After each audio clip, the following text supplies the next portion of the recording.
une période de semaines, 2 personnes sont mortes électrocutées dans des endroits publics de la zone Kinindo, dans la commune Muha, au cours de ce mois de décembre. Cela à cause des fils électriques non isolés. Auparavant, ils étaient souterrains, mais actuellement ils sont déterrés, exposés aux différentes avenues de la capitale de Bujumbura.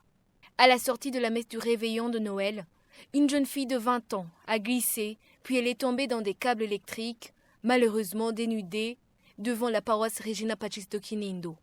Un accident qui lui a coûté la vie. 2 semaines avant, un enfant d'environ 9 ans est aussi tombé dans des fils du genre à Kinanela 3 de la zone Kinindo. Il est aussi mort sur le coup.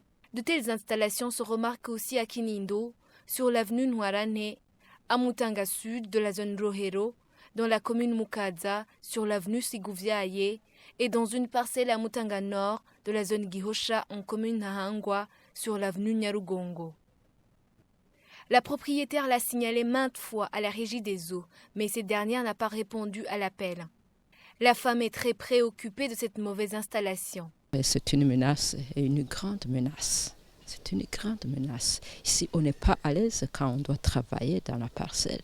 Et chaque fois, quand il y a des enfants, on doit faire une garde. On est pris libre. On nous a pris notre parcelle.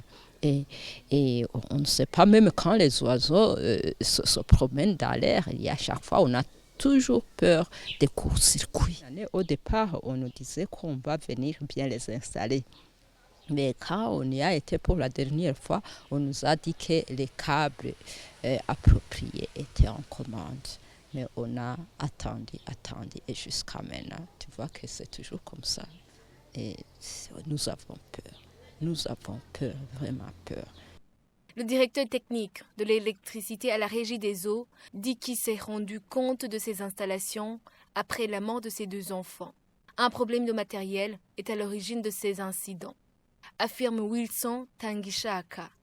Et personnellement, j'ai été mis au courant qu'après l'accident. C'est-à-dire que c'est à ce moment-là que je me suis rendu sur le terrain.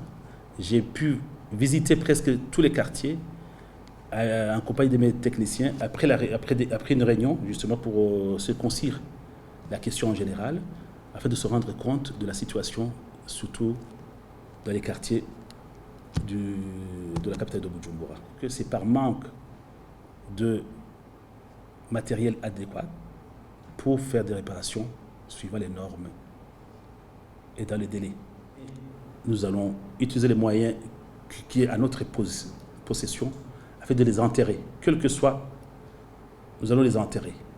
La Régie des eaux ne reconnaît pas carrément les fautes, mais il donne un mois pour mettre hors danger ces câbles. On s'est donné une deadline pour que dans un mois, au moins, parce que au moins que dans tous les quartiers, aujourd'hui nous sommes le 27, il faudrait qu'au moins que dans un mois au maximum, que tous les câbles, qu'on ne retrouve plus aucun câble au-dessus de la terre.